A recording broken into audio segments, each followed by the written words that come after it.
तो चितरंजन जी, एक वीडियो बहुत वायरल हो रहा है, आपके जो सोशल मीडिया हैंडल है वहां से लगातार तेजस्वी का 2018 का बयान, जिसमें उन्होंने आरक्षण की बात कही थी, जब हम सरकार में आएंगे तो हम आरक्षण की सीमा बढ़ाएंगे, जो वादा किया वो करके दिखाया। इसीलिए विपक्ष लगातार कह रहा है कि भैया आदेश वहीं से हो रहा है, यानी आदेश आपके यहीं से हो रहा है, नीतीश जी सिर्फ उसको आगे बढ़ा रहे हैं। नहीं पूजा जी, समाजवादियों का शुरू से यह रहा है कि जिसकी जितनी संख्या भारी उसकी उतनी हिस्सेदारी। तो स्वाभाविक रूप से तेजस्वी जी जब राजनीति में आए, उनके द्वारा वादा किया गया कि हम नौजवानों को नौकरी देंगे। तो देखिए, आदरणीय नीतीश जी के नेतृत्व में जब महागठबंधन की सरकार बनी तो एक इतिहास रचने का काम किया बिहार की गठबंधन सरकार ने, और एक दिन में एक मुश्त 1,20,000 शिक्षकों की बहाली हुई।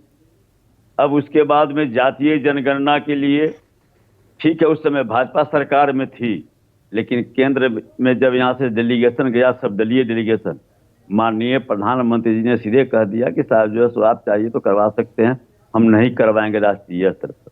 और जब महागठबंधन की सरकार बनी तो जो है सो जातीय जनगणना हुआ, और लखिंदर जी कह रहे थे, सही में हमारे हेमराज जी कह रहे हैं कि वो विधायक जी के सामने सौरभ जी माइक लगा दिए, लगता है कि शायद पढ़ते उड़ते नहीं है, कुछ जानकारी उनको है नहीं, उनको देखना चाहिए था।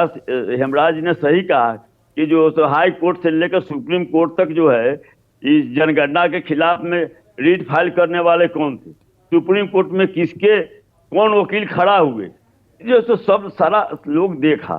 तो जो है देखिए, भाजपा के बारे में यह कहावत है, उसको आप एक देहात में कहावत है, मुंह में राम बगल में छुरी।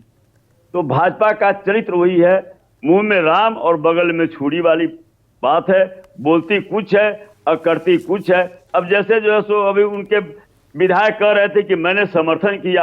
अरे समर्थन किया, आपका तो कलेजा फट रहा है, आप तो बेचैन हैं, आप तो छटपटा रहे हैं, आप तो जो है सो यह मामला को डाइवर्ट करने के लिए बहस की दिशा बदल रहे हैं, जो बिना कोई मुद्दा ही नहीं है। वैसे मुद्दे पर आपके प्रधानमंत्री जी सार्वजनिक सभा में बोल रहे हैं। बड़ा आश्चर्य लग रहा है कि जिस व्यक्ति ने कभी किसी को पार्लियामेंट के अंदर किसी महिला सांसद को सुपनेखा कहा हो, जिस प्रधानमंत्री के कभी आ नहीं निकले, मणिपुर में नंगे औरतों को जो है सो पैरेड करवाया गया, कभी मुंह से आ नहीं निकला, जिस प्रधानमंत्री को जब वहां पर जंतर मंतर पर हमारे महिला पहलवानों के साथ जो अभद्रता का व्यवहार किया गया, उनके साथ जिन लोगों ने जिन पर आरोप था, उनको आपके पीछे सदन में बैठाए हुए थे, और आप जो है सो बोल रहे हैं। बड़ी हंसी आती है।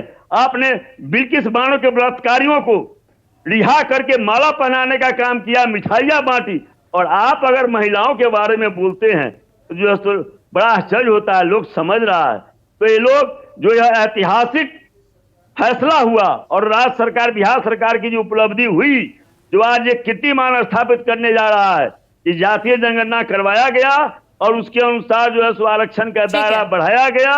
और नहीं, अगर भाजपा की नीयत साफ है तो राष्ट्रीय स्तर पर जातीय जनगणना करवाकर और जातीय जनगणना के आधार पर आरक्षण की व्यवस्था क्यों नहीं लागू करते हैं। अगर उनका ईमान साफ है, अगर वे कह रहे हैं कि मैं समर्थन में हूं, तो राष्ट्रीय स्तर पर जातीय जनगणना करवाने से क्यों भाग रहे हैं। ठीक है, जयराम मतलब जी देंगे इसका जवाब।